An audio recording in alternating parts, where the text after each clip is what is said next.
So transforming construction with my Smart Plans co-founder, and like we're on this mission. Our new thing is information governance. Oh. Like, oh my gosh, that's such a brilliant thing, information governance, because that's what we've been doing all along, but someone tagged us that. I was like, that's what I'm talking about. So anyway, so today we have Tricia, and I'm saying your last name's Kagerer. Is that right? Kagerer, yes. Kagerer, okay. Anyway, so do a little quick intro, and then we'll get into whatever we want to talk about. Okay, well, it's so good to see you again. I'm Tricia Kagerer. I am the EVP of Risk Management and Safety for Jordan Foster Construction, and I'm also on a journey to empower women in non-traditional roles in the workplace. So I wrote a book called The B Words, 13 Words Women Must Navigate for Success. Yeah, and before we started the recording, we were talking about your first book. So I met you 10 years ago, we decided. And I don't even know how I went about meeting you. I don't know do you remember how we met the first time? We were at a conference, I think it was Marsha Weeder. Was it a speaking, inspiring speaker conference? And you and I were there. In California? I can't remember where it was. Might have been in California. Well, anyway, it's so funny because it was in San Diego, maybe. Oh my gosh, I'm still friends with one of the other guys that was there. Eric Haft? Yes. Okay, so yes, I see him on Facebook too. I met the two of you at the same time and we had coffee. Yeah, and he is now a comedian in New York. Did you know that? Well, that was his dream back in the day. He was already working towards it. So yeah. Oh my gosh. I was like, where did we ever meet? Because we kind of had that instant connection thing, you know, when you meet someone, you're like, oh, soul sister. Okay. Yeah. And then as I was getting ready for the call, I'm like, where did we meet? How did that happen? And oh my gosh, what a journey you and I have been on. Are you kidding me? Now, how long have you worked at your current position? I've been back in the construction side of things for 2 years now. So I left. I was working for a contractor, it's the same one actually, but with a different ownership structure, CF Jordan. And then I went to an insurance company for 7 years and then came back in October, 2 years ago. And so here you are today. And wouldn't it be fun to like whiteboard our journeys for the last 10 years? Because we've really been on the same journey. You just were able to articulate it in a book. I've been like articulating like, okay, how am I going to do this? Because it is in this industry, it is crazy what we experience. And it's also in some people's mind status quo. Like we believe this is what we should tolerate. You know what I'm saying? Because it's just been a thing that we've tolerated. It's just this thing. Yeah. And oh my gosh, I laugh that I'm going to write a Netflix series because it's totally starting in a garage and bootstrapping my company for 15 years is unheard of. I didn't know it was a miracle that we've already been here this long, but having people like you in my life that, not that I've reached out and said, hey, I need to talk to you. I just see you. I follow your book. I'm like, okay, I got this support around me. And I think as a woman, that's what we need is just that support around us that, bam, not that we have to talk every day, not that we have to cry on each other's shoulders, but just the support of, here we are. Okay, yes. So when you were writing your B words, how did you find the B words that you chose? So, well, the original title was From Babe to Bitch. Oh. So I had this idea that, you know, as you grow older in your career, you become more of a professional and an expert in what you do, and you're more comfortable in your own skin. As I grew in my leadership skills and my expertise, suddenly everything shifts, right? And especially in an industry where I was the only woman in the room, a lot of times it was just, well, who the hell does she think she is? You know, she's a bitch. Yes.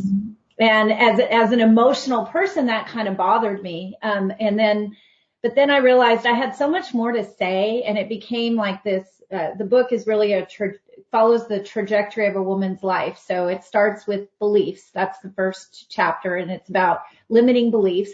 What is society? What is the construction industry? What is everything outside of you telling you what you can't do?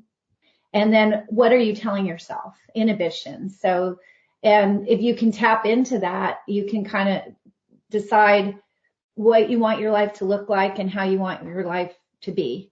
And then I have a chapter in there called Babe. It's when you're starting out and if you choose to start a family, how do you navigate all of that and those decisions while you're still wanting to have a career if you want to.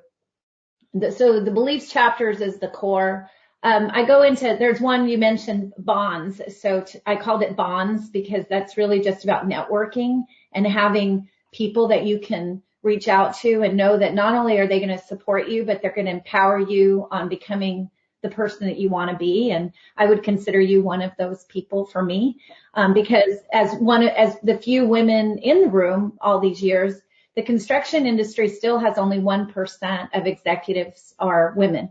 1% to this day. You know what also has been amazing to me, Tricia? So because we're solving all these problems, I thought when I found another woman in a position that would be able to say, yeah, they're also doing status quo. Well, it's almost still like, well, I'm afraid to make a decision because I have such a responsibility to outperform that what if I get it wrong? And so I've just been like, what? Okay. You know, I mean, so what does getting it wrong mean, right? I mean, okay, what is getting it wrong? Not trying is getting it wrong, in my opinion, but go ahead, I'm listening. Well, it's interesting you said that because one of the things that I found out during the research of the book is why is it that they're the 1%, if it's someone who's made it, what prevents them from reaching back and creating that pipeline or bringing a bridge of people with them that look different and are, whether it be women, whether it be diversity, what stops them? And there's some studies that show sometimes it's if you were the one that made it in this very male-dominated industry, you're just holding on to where you got to, and you're just trying to survive. Yeah. And I've actually felt that way sometimes in my career. It's like where it's almost like a game of chess, and if you go back and do too much, you push too far, you may lose the ground that you've achieved already. So that can play into the reasoning behind why you can't make that decision, why you can't move forward, because you're just grasping on to hold on to what you've accomplished. Yeah. And then women also in general we play differently in the ways we bond, the ways we network than men do. And we are afraid of taking risks. Once you get to a certain age, it's like, well, look, and I'm responsible for the world. I'm responsible for kids. I'm responsible for my aging parents and whoever else is in the line of responsibility. How can I even dare to let go to reach for something more when I'm trying to hold where I've gotten to so far? Yeah. Well, I just spoke at a conference in Georgia, and it was about the pitfalls of construction, which, I know about the pitfalls I know about corruption. I've seen, like, the stuff that I've seen is so alarming to me. So before the conference, I get a phone call from the moderator, and he goes, look, I'm going to have to tamp you down a little bit. I was just like, tamp, like I was playing dumb, like tamp, like TAMP or trampoline. What is the tamp thing? And he's like, well, you're going to have to tamp it down. I mean, you can't just get up there and talk about what you're talking about. And I'm like, I'm willing to talk about problems. I also am willing to talk about solutions. So anyway, so it was so funny on the panel. It was all tall white men. And anyway, it was hilarious. He sat me next to him. And so anyway, before the thing, I said, well, you can turn off my microphone, but doesn't mean I'm going to stop talking. So anyway, he was just like, you could see him up there like, oh God, I cannot control her. So then afterwards, I was very professional. I did a disclaimer. I'm not here to sell anything. I'm not successful unless you're successful. But I know some stuff, Well, anyway, so after the thing, I asked him. I said, so how did I do with my tamp down? How did you feel about tamping me down? He goes, well, I was really afraid I was going to have to reel you in a couple times. And I thought, oh my God, he doesn't even know he's a chauvinist. Mm-hmm. He doesn't even know that what he said to me was so disparaging. But what he doesn't know about me is I'm going to go tell that story to any freaking buddy that will listen. And sorry, dude, I'm probably going to take your job one day, or you're probably going to work for me. And this is just what happens. I'm sorry. You not hiring me does not stop me. It just means I'm going to go to I've been to the FAA. So now we're considered as an eligible expense whenever they're building any airport. Wonderful. So wow. But you know what's funny is because we allow for everyone to be held accountable. They're just like, well, we have it handled. And I'm like, can you show me how you have it handled? Mm-hmm. Well, no, I'm like, I'm from the show me state. So show me, you know what I'm saying? Exactly. But it's been so amazing because women, we have this community of we want to do better for our families. Mm-hmm. And everybody that's in our circle, we consider as a part that they want to do better for their families. Right. But it's not true. Mm-hmm. It's not true. It's probably not. I wish it was, right? That's if we were all in this together for the benefit of everyone and our families, then and money would flow as well. Yeah. It's just a limiting belief that it has to be for your own benefit first and foremost before everyone else. That's not a successful way to run businesses.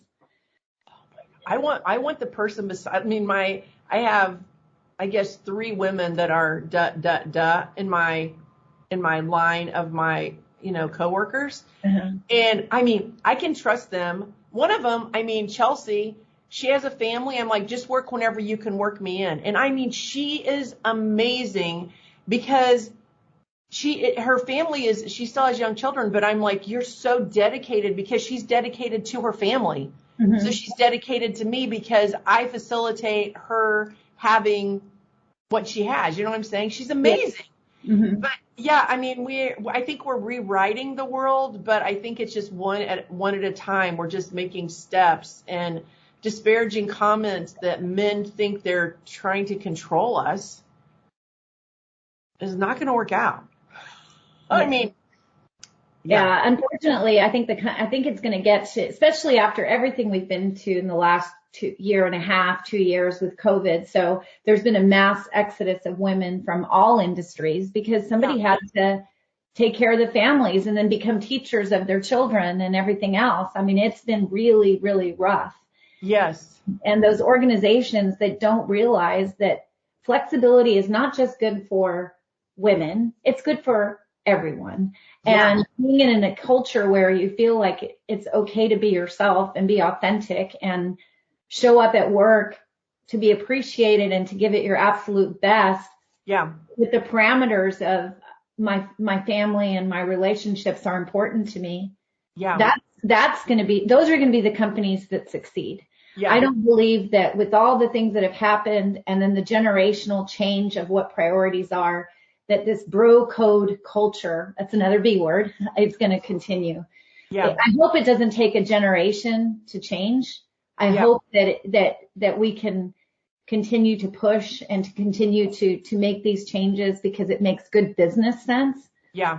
But one way or the other, I do believe that as the generations evolve, the companies that get it are going to be the ones that survive. You want to come work with me?